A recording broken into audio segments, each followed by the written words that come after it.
You can feel it in the air, right? The buzz around AI is absolutely electric. Stocks are just flying, there's some new, incredible tech dropping what feels like every single day, and you get the sense we're on the edge of something huge.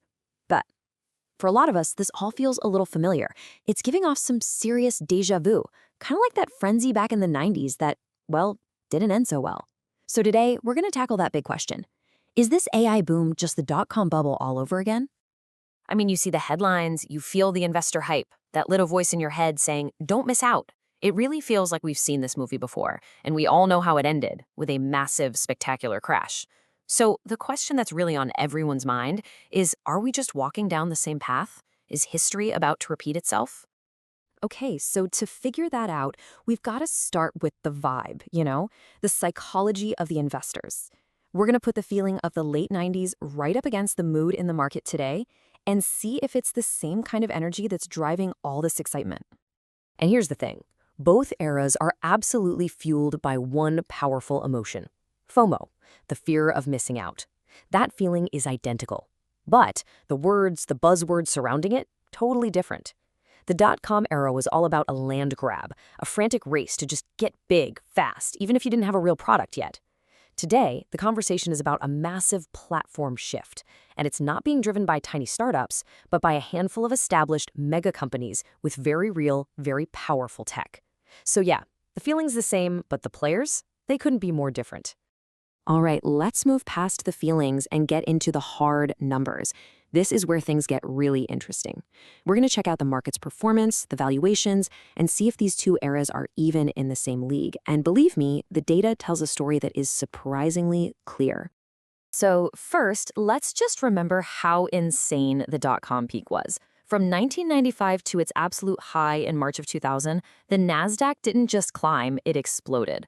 We're talking a surge of over 800%. And this wasn't just a few stocks. It was a full-blown market-wide frenzy that lifted pretty much every tech stock, whether it had a real business or was just a dream on a napkin.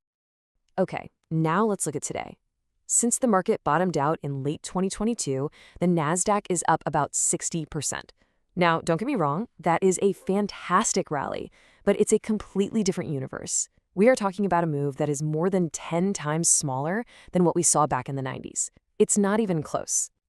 And here is the absolute kicker. That 60% gain isn't lifting all boats. Not at all. Back in the dot-com days, hundreds of speculative companies were soaring. Today, this rally is being carried almost entirely by a very small, very elite group of established mega-cap giants. The gains are incredibly concentrated, not spread out. The valuation picture tells the exact same story. If we look at the PE ratio, basically what investors are willing to pay for future profits, the difference is just stark. At the peak of the dot-com bubble, the market was trading at a dizzying 27 times earnings. I mean, it was priced for absolute perfection. Today, we're at about 21 times. Now, is that expensive compared to the historical average? For sure. But it is not the same kind of systemic, everything is a bubble valuation that we saw in 2000. This whole market story is really a story about the companies inside of it. So let's zoom in a bit. Let's really compare the companies that are driving these booms, the dot-com darlings of yesterday versus the AI titans of today. And wow, the difference here is just night and day. Back then, a hot company like Cisco could trade at over 200 times its earnings, based on these flimsy ideas like eyeballs and just the hope of future profits, all while burning through cash. Today's AI giants, think NVIDIA, are trading at a much more sane, though still high, 40 to 50 times earnings. But here's the key. That number is backed by billions of dollars in actual, real profit and mind-blowing revenue growth. One was built on pure hope. The other is being built on cold, hard results. Yeah, to put a fine point on it, today's AI revolution isn't about some far-off promise. It's about real, tangible breakthroughs that are leading to immediate products and real money coming in the door. This isn't theoretical stuff. This is happening right now. Okay, now we need to talk about what might be the single biggest difference between then and now. We're going to zoom all the way out and look at the global economy, because the environments these two booms grew up in, well, they couldn't be more different. Think about it. The dot-com bubble grew up in this calm, stable, almost perfect economic climate. Inflation was low, interest rates were steady. It was the perfect petri dish for a speculative frenzy. The AI boom, on the other hand, it's had to fight and claw its way through major economic headwinds, inflation that went through the roof, and the fastest, most aggressive interest rate hikes we've seen in decades. The fact that AI is not just surviving but thriving in these conditions is honestly pretty remarkable. So, if this isn't just a simple repeat of the dot-com bubble, does that mean we're in the clear? That it's risk-free? Absolutely not. It just means the risks are different this time.